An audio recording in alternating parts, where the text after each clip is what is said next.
Headline के बाद अब खबरें विस्तार से जानेंगे और सबसे पहले इस वक्त की एक बड़ी खबर। इंदौर में वेब सीरीज के नाम पर पोर्न फिल्में शूट होती थी। इस मामले में आरोपियों की गिरफ्तारी के साथ ही नए नए खुलासे हो रहे हैं और अब इस रैकेट के तार पाकिस्तान से जुड़ रहे हैं। यह खुलासा 2 आरोपियों की गिरफ्तारी के बाद हुआ। साइबर सेल ने आरोपियों को गिरफ्तार किया है। पोर्न साइट पर वीडियो डालने का आइडिया दीपक सैनी का ही था। उसने फिनो मूवीज के नाम से एक वेबसाइट डिजाइन करवाया था। पूछताछ में दीपक सैनी ने बताया कि वेबसाइट उसने एक पाकिस्तानी नागरिक से डिजाइन करवाई थी। उसे बदले में दीपक सैनी और उसके गिरोह के लोग सैलरी देते थे। पाकिस्तानी नागरिक का नाम हुसैन अली था। जांच में यह भी बात सामने आई है कि इस गिरोह का नेटवर्क 22 देशों में फैला हुआ है। दरअसल इंदौर साइबर सेल ने इस मामले की जांच कुछ मॉडल्स की शिकायत पर की थी और उसके बाद एक बड़ा खुलासा हुआ। तार पाकिस्तान से जुड़े सामने आए। तो दीपक के साथ ही उसका जो दोस्त है वो भी गिरफ्तार हुआ है। पोर्न फिल्म वीडियो अपडेट करता था ये। अब तक 80 से ज्यादा अश्लील फिल्में फिनो ओटीटी पर मौजूद है। दीपक सैनी ने इंदौर के LKCD कॉलेज से बीटेक किया है और उसके साथ कई लोग भी इसके ग्रुप में शामिल हैं।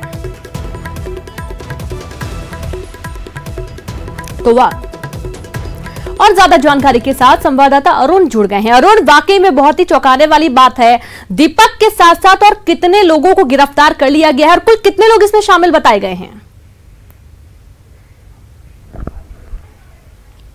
अभी तक की अगर बात की जाए तो 6 लोगों को अभी गिरफ्तार किया जा चुका है और इसके कनेक्शन और भी तलाशे जा रहे हैं और लोगों को भी गिरफ्तार किया जाएगा। इनकी संख्या अभी बढ़ सकती है। पुलिस के मुताबिक अभी ये 6 लोग जो पकड़े गए हैं, ये इसमें एक मास्टरमाइंड भी है जिसको 11 अगस्त को गिरफ्तार कर लिया गया था और बाकी लोगों को भी धीरे धीरे गिरफ्तार किया जा रहा है। साइबर सेल जो इंदौर है वो इस मामले में जांच कर रही है और गिरफ्तारियां भी कर रही हैं। ये लोग 5 से 10 हजार रुपये मॉडल्स को देते थे और ज़्यादा मुनाफा कमाने के लिए इनको पोर्न साइट पर इनके वीडियो बनाकर डाल देते थे और इनका जो नेटवर्क था मुंबई से लेके अब इनका कनेक्शन पाकिस्तान तक भी पहुँचा है। पाकिस्तान का एक लड़का था, वो इनकी जो वेबसाइट है उसको डिजाइन उसने किया था और उसी को वो मेंटेन भी करता था। इसके लिए 60 हजार से 80 हजार रुपये तक वो लेता था। 22 देशों में इनका नेटवर्क फैला हुआ था। ये बड़ा खुलासा आज इंदौर की साइबर सेल पुलिस ने किया है और ये बड़ा मामला है। अच्छी कमाई के लिए ये लोग पढ़ने, भिंड, मुरैना, ग्वालियर के लड़के हैं, पढ़ने इंदौर आए हुए थे लेकिन गलत धंधे में उतर गए और लगातार इसी तरह की जो पोर्न मूवी है वो शूटिंग किया करते थे। और जब एक मॉडल ने इसकी शिकायत की उसके बाद इस पूरे नेटवर्क का भंडाफोड़ हुआ और अब इसका पाक कनेक्शन सामने आने के बाद अब पुलिस और जांच कर रही है कौन कौन लोग इसमें, बड़ी मछलियां कौन कौन हैं जो इसमें शामिल हैं। बिल्कुल, क्योंकि जितने लोग देख रहे हैं अरुण, जरूरी नहीं कि इतने ही लोग शामिल होंगे। जाहिर सी बात है कि इसमें कोई ना कोई कुछ बड़ा खुलासा होने की पूरी संभावना है। जो मॉडल जिसने शिकायत की थी जिसके बाद ये जांच हुई है, क्या इसके पहले कभी कोई शिकायत नहीं की गई है और कौन कौन से जगहों पर ये पूरा, क्योंकि सिर्फ इंदौर में हो ऐसा भी नहीं है, और भी कहीं जगह फैले होने की संभावना है क्या? बिल्कुल, देखिए जो शिकायत आई थी और जो मॉडल थी वो आगर की रहने वाली थी, छोटे से गांव की वो रहने वाली थी और उसको 2 लाख देने का वादा किया गया था लेकिन उसको जब पैसा नहीं दिया गया तो ये शिकायत हुई। इसके बाद इसकी छानबीन की गई और उस जो सामने आया मामला कि यहाँ पर एक ने फ्लैट ले रखा था किराए पर, एक मकान ले रहा था, एक फार्म हाउस भी ले रखा था, उसमें ये शूटिंग किया करते थे और इनको मुंबई भेज देते थे और मुंबई से ये दूसरी जगह पहुंचती थी पोर्न फिल्में। तो इस तरह का ये पूरा गिरोह था, एक सक्रिय गिरोह था जो पूरा काम कर रहा था और अब इस गिरोह ने जो कनेक्शन पाकिस्तान से आने के बाद अब चौकन्नी हुई है पुलिस और अब इसकी पूरे मामले की जांच की जा रही है और इसमें अब और ज्यादा गिरफ्तारियां भी होगी, गिरफ्तार लोगों की संख्या भी बढ़ेगी। जी बिल्कुल अरुण, और आपकी किसी बड़े अधिकारी से बात हुई पूरे मामले को लेकर, क्योंकि लगातार मध्य प्रदेश में देखा जा रहा है कि इस तरीके के जो मामले वो सामने आ रहे हैं, बहुत ज्यादा अलर्ट रहने की भी जरूरत है। देखिए जो पूरा ऑपरेशन था वो साइबर सेल पुलिस बड़े ही गोपनीय ढंग से चला रही है और इसमें किसी को भनक नहीं लगने दे रही, इसलिए कि क्योंकि कोई सूचना लीक ना हो जाए और उसका जो मुख्य आरोपी है या मुख्य जो लोग हैं, जो बड़े लोग हैं, वो कहीं इधर उधर ना हो जाए या उनको भनक लगते ही वो कहीं उनकी पकड़ से दूर न चले जाए, इसलिए पूरे गोपनीय तरीके से इस ऑपरेशन को चलाया जा रहा है और ऐसा माना जा रहा है कि अब इस पूरे नेटवर्क का पर्दाफाश हो जाएगा। जी बिल्कुल अरुण, दीपक सैनी के साथ साथ अन्य लोग भी गिरफ्तार किए जा चुके हैं और बात कही जा रही है यदि और ज्यादा डिटेल हो अरुण, तो कुल कितनी ऐसी लड़कियां हैं जो उनसे प्रताड़ित हुई हैं, जो परेशान रही हैं, और कभी क्या पहले कोई शिकायत नहीं आई थी इस तरीके की? नहीं, पहले कोई शिकायत नहीं आई थी, ये पहली शिकायत थी। और कितनी लड़कियां प्रताड़ित रही हैं वो अब पूछताछ में पूरी चीजें सामने आएंगी, खुलासा होगा। और इसमें कौन कौन से लोग शामिल हैं, कौन सा नेटवर्क काम कर रहा था और कौन बड़े लोग हैं, दिल्ली, मुंबई या दूसरे शहरों के लोग शामिल हैं, उन सब का भी खुलासा पुलिस करेगी। लेकिन अभी पूछताछ की जा रही है, इनको रिमांड पर लेकर पुलिस पूछताछ करेगी, तब पूरी जानकारी सामने आ पाएगी। जी बिल्कुल अरुण, क्या पाकिस्तान तक भी दौड़ होगी? क्योंकि पाकिस्तान से कनेक्शन बताया जा रहा है और ये बहुत अहम है कि पाकिस्तान में कौन लोग बैठे हुए हैं, कौन लोग हैं जो इस चीज को बढ़ावा दे रहे हैं और ऐसा नेटवर्क तैयार कर रहे हैं।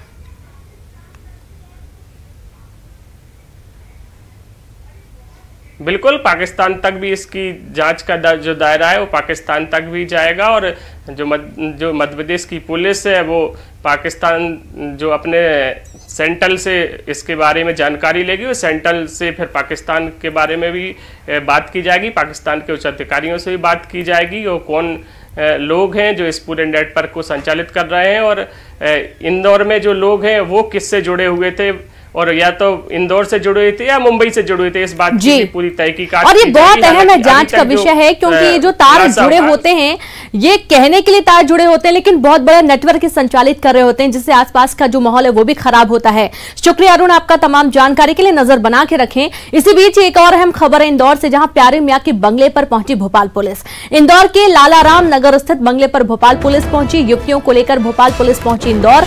इन लड़कियों को इंदौर लाया था प्यारे मियां, सूत्रों के हवाले से पूरी जानकारी मिली है।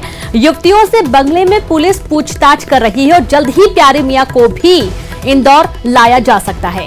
बंगले की वीडियोग्राफी करवा रही है भोपाल पुलिस और इसके आधार पर पूरी जांच भी हो रही है। संवाददाता विकास जुड़ गए हैं। विकास, लड़कियों को इंदौर लेकर पहुंची है, बंगले की भी जांच हो रही है और क्या कुछ ताजा जानकारी? बिल्कुल, जिस प्रकार से जानकारी शुरुआत से निकल कर आई थी कि प्यारे मियां का जिस प्रकार से पूरा नेटवर्क का खुलासा भोपाल पुलिस ने किया था, उस वक्त से ही इंदौर से लगातार उसके तमाम तार जुड़ते नजर आ रहे थे और उसके बाद से अब कुछ युवतियों को लेकर भोपाल पुलिस इंदौर पहुंची है। पलासिया थाना इलाके के अंतर्गत आने वाला लाला रामनगर, बिनोबा नगर स्थित जो उनके बंगले हैं वहां भोपाल पुलिस पहुंची है। बेहद गोपनीयता के साथ में पुलिस उन युवतियों को लेकर पहले बंगले पहुंची और मामले में फिलहाल पूरी पड़ताल की जा रही है। हालांकि कौन ये युवतियां हैं, किस प्रकार से इन्होंने शिकायत की थी, या फिर ये वही युवतियां हैं जिन्होंने जिनका पूर्व में खुलासा हुआ था, तो कुल मिलाकर तमाम बिंदुओं पर पड़ताल फिलहाल की जा रही है और कुछ समय बाद ये स्थिति स्पष्ट होगी। ये भी जानकारी निकल कर आ रही है कि प्यारे मियां को भी इंदौर लाया जा सकता है और ये भी कयास लगाया जा रहा है कि यदि कोई किसी प्रकार का घटना स्तर इंदौर में निर्मित होता है, किसी प्रकार की शिकायत इंदौर में प्राप्त होती है, तो इंदौर पुलिस भी प्यारे मियां पर प्रकरण दर्ज करेगी और उस मामले में विस्तार से जानकारी जुटाकर पूछताछ भी की जाएगी। तो कुल मिलाकर ये माना जा सकता है कि प्यारे मियां की जो मुसीबतें हैं वो भोपाल तक ही सीमित नहीं है, अब इंदौर में भी उसके लिए मुसीबतें बढ़ेंगी, इंदौर में भी उसकी पृथक से गिरफ्तारी ली जा सकती है।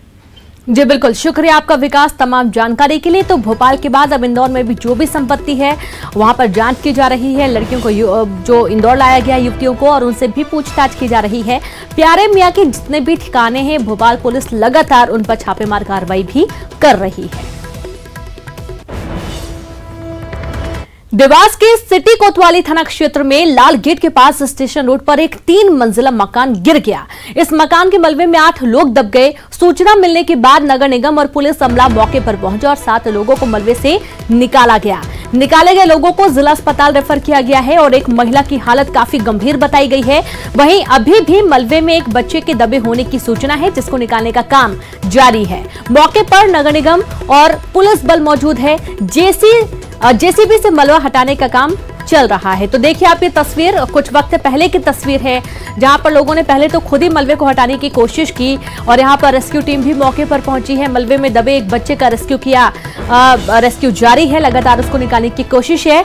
जेसीबी की मदद से मलबे को हटाने का काम चल रहा है। तो तस्वीरें आपके सामने हैं, आसपास के लोग भी पहुंच चुके हैं, राहत टीमें भी मौके पर हैं, पुलिस बल भी मौके पर मौजूद है। जेसीबी से मलबा हटाने की जद्दोजहद जारी है। तो सिटी कोतवाली थाना क्षेत्र के स्टेशन रोड का ये पूरा मामला है, जहां पर अचानक से बिल्डिंग भरभरा कर गिर गई और इसी दौरान यहां पर कुछ लोग दब गए। मलबे में एक बच्चे का रेस्क्यू भी किया जा रहा है। बड़ी खबर आपको दे रहे हैं और ज्यादा जानकारी के साथ संवाददाता हिमांशु जुड़ गए। हिमांशु, देवास में 3 मंजिला मकान गिर गया और इसमें अभी किस तरीके से रेस्क्यू टीम काम कर रही है? क्या बच्चे को निकाल लिया गया है बाहर?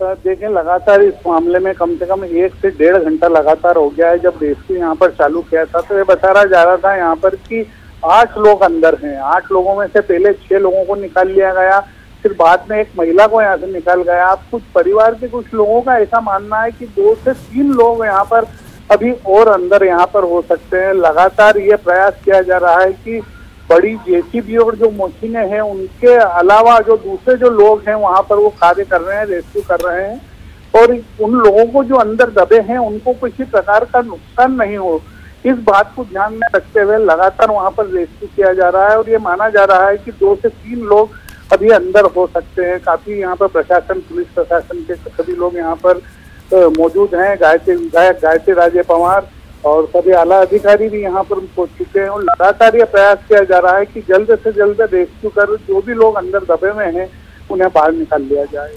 चलिए, बिल्कुल आपका शुक्रिया हिमांशु तमाम जानकारी के लिए। तो तकरीबन 1.5 से 2 घंटे पूरे होने को हैं और अभी भी लगातार रेस्क्यू काम जारी है। इसी बीच भोपाल से एक और अहम खबर है, जहां भोपाल में इनकम टैक्स की छापामार कार्रवाई के पीछे 9 महीने की लंबी कवायद थी।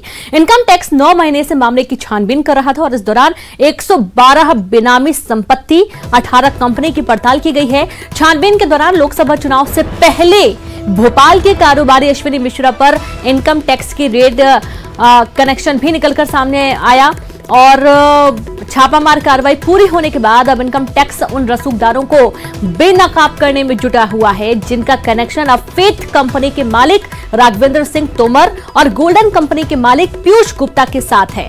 112 बेनामी संपत्ति और 18 कंपनियों की पहली शिकायत ईडी को नवंबर 2019 में हुई थी।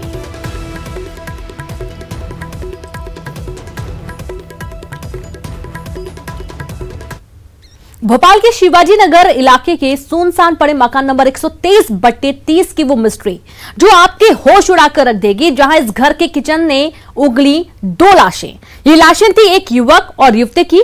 आखिर क्या है पूरा मामला, लाशों की मिस्ट्री, देखिए इस रिपोर्ट में। भोपाल के शिवाजी नगर इलाके के मकान नंबर 123/30 की वो मिस्ट्री जिसने भोपाल में सनसनी फैला दी है।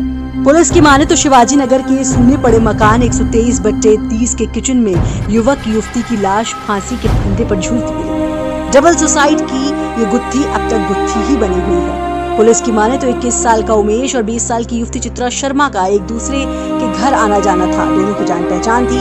लड़की अपने भाई के साथ रहती थी। सुबह 7 बजे उमेश अपने घर से निकला, उसके बाद उसका मोबाइल बंद हो गया। जब उमेश के घर वाले से ढूंढते हुए सूने मकान में पहुंचे तो उनके होश उड़ गए। ज़्यादा स्पष्ट नहीं हुआ जी, और वो उसमें पता चलेगा बाद में। ये यहाँ शिवाजी नगर गली में राजीव नगर की झुग्गियों में रहते थे दोनों परिवार। अभी प्रारंभिक कार्रवाई की जा रही है, उसके बाद फिर सब क्लियर हो पाएगा कि क्या स्थिति क्या नहीं। शिवाजी नगर के मकान नंबर 123/30 में उमेश और चित्रा की लाश किचन में झूल रही थी। एक और बात, इस मकान के पास ही लगा है लड़की का घर जो मकान नंबर 123/29 में रहती थी। अब सवाल है कि क्या ये प्रेम प्रसंग का मामला है, और उससे बड़ा सवाल आखिर इस सुसाइड की वजह क्या है, और एक और सवाल, क्या वाकई ये सुसाइड है या कुछ और। आखिर इन दोनों लाशों में कौन सा राज दफन है, इन सारे सवालों के राज पुलिस तलाश रही है। भोपाल से जितेंद्र शर्मा, न्यूज़ 18 मध्य प्रदेश, छत्तीसगढ़। बड़वानी जिले के चचारे स्थित नवाड़ फलिया गांव में सड़क खराब होने के चलते लोग गर्भवती महिलाओं और मरीजों को कंधे पर या फिर बांस और चद्दर के सहारे बनाई गई झोली में डालकर अस्पताल ले जाने के लिए मजबूर हैं। बदहाल सड़क होने के चलते जननी एक्सप्रेस नहीं आती और डोली ही गांव की गर्भवती महिलाओं के लिए पिछले कई सालों से जननी एक्सप्रेस तक करीब 3 किलोमीटर का सफर तय कर पहुंचाया जा रहा है। पूर्व मंत्री से लेकर वर्तमान विधायक तक कई बार आवेदन देने के बावजूद आज तक इनकी समस्या का हल नहीं हो पाया है।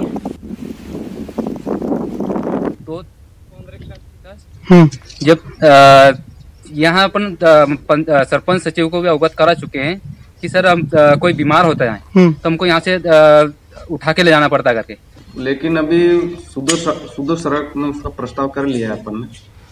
तो किसान अगर आसपास खेत वाले जमीन दे देंगे तो अपन बरसात के बाद उसको चालू करवा देंगे। वहाँ के स्थानीय ग्रामीणों के ना लंबे समय से मांग कर रहे थे, फिर तो वो बोल रहे थे, बोले सीसी रोड के लिए बोल रहे थे। तो सीसी रोड के लिए अपन इतना 2 किलोमीटर तक का नहीं बना सकते, उसके बाद उतना अपने पास आवंटन नहीं। और भोपाल से खबर है जहां कोहे फिजा 3 तलाक मामला, पुलिस ने मामले में 3 लोगों को हिरासत में लिया है। आरोपी के बताए जा रहे रिश्तेदार, आरोपी पति अभी तक पुलिस की गिरफ्त से बाहर है। बेंगलुरु में नौकरी करता है आरोपी फैज आलम अंसारी। कर्नाटक पुलिस ने आरोपी फैज की तलाश कर रही है। भोपाल पुलिस की एक टीम बेंगलुरु में भी मौजूद है। सीएम शिवराज सिंह चौहान ने मामले में पीड़िता को न्याय दिलाने की बात कही थी।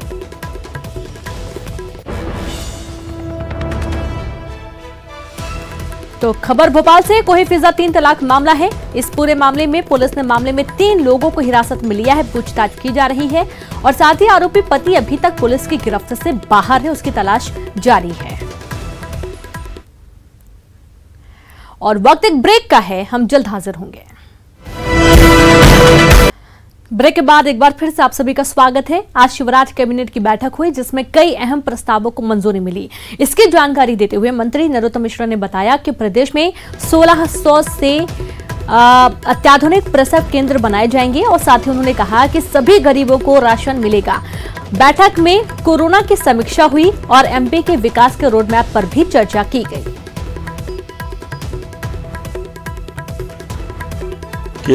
जो राशन, जिन लोगों पर राशन कार्ड नहीं है, उन गरीबों के लिए पात्रता पर्ची का वितरण उस दिन किया जाएगा और उस दिन से हमारे पूरे प्रदेश के अंदर सभी गरीबों को राशन मिलने की सुविधा होगी।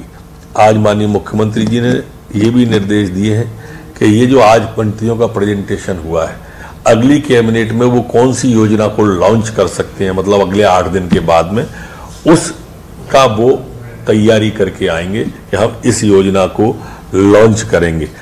ये भी आज माननीय मुख्यमंत्री जी ने कहा है कि हमें जो भी योजना है आज तय की गई हैं, प्रेजेंटेशन हुआ है, इन सबको जल्दी से जल्दी, मतलब 1 नवंबर जो हमारे मध्य प्रदेश का स्थापना दिवस है, उस तक ये सारी की सारी सामने आ जाना चाहिए कि 2023 में हम ऐसा मध्य प्रदेश लोगों को देने वाले हैं।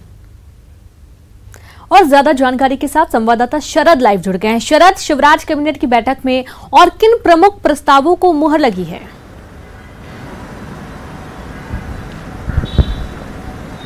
बिल्कुल, देखिए ये जो आपने बातें बताई हैं, इन सब से के अलावा भी कई महत्वपूर्ण जो फैसले हैं वो कैबिनेट की बैठक में लिए गए हैं। और एक सबसे बड़ी जो बात है, आत्मनिर्भर मध्य प्रदेश का जो रोड मैप बनाया जाना है, उसके लिए सरकार की ओर से 4 जो मंत्री समूह हैं, यानी ग्रुप ऑफ मिनिस्टर्स, वो बनाए गए थे अलग अलग विषयों को लेकर। तो आज उन सब का एक प्रेजेंटेशन भी हुआ है और उस प्रेजेंटेशन को लेकर आगे की रणनीति तय की गई है। ये माना जा रहा है कि 25 सितंबर तक इस रोड मैप को फाइनल करने के लिए मंत्री समूहों से कहा गया है और फिर उसके बाद में एक प्रस्ताव जो है दिल्ली भेजा जाएगा केंद्र सरकार को और फिर उसे मध्य प्रदेश में लागू करने की जो प्रक्रिया है वो की जाएगी। तो आज जो सबसे महत्वपूर्ण चर्चा हुई कैबिनेट की बैठक में, 2 घंटे से भी ज्यादा वक्त तक कैबिनेट की बैठक चली, उसमें सभी जो मंत्री समूह थे उन्होंने। शुक्रिया तमाम जानकारी के लिए। और कांग्रेस छोड़कर बीजेपी का दामन थामने वाले राज्यसभा सदस्य आज ज्योतिरादित्य सिंधिया मंगलवार को राष्ट्रीय स्वयंसेवक संघ के मुख्यालय नागपुर पहुंचे। ये पहला मौका है जब बीजेपी ज्वाइन करने के बाद सिंधिया पहली बार संघ कार्यालय पहुंचे हैं।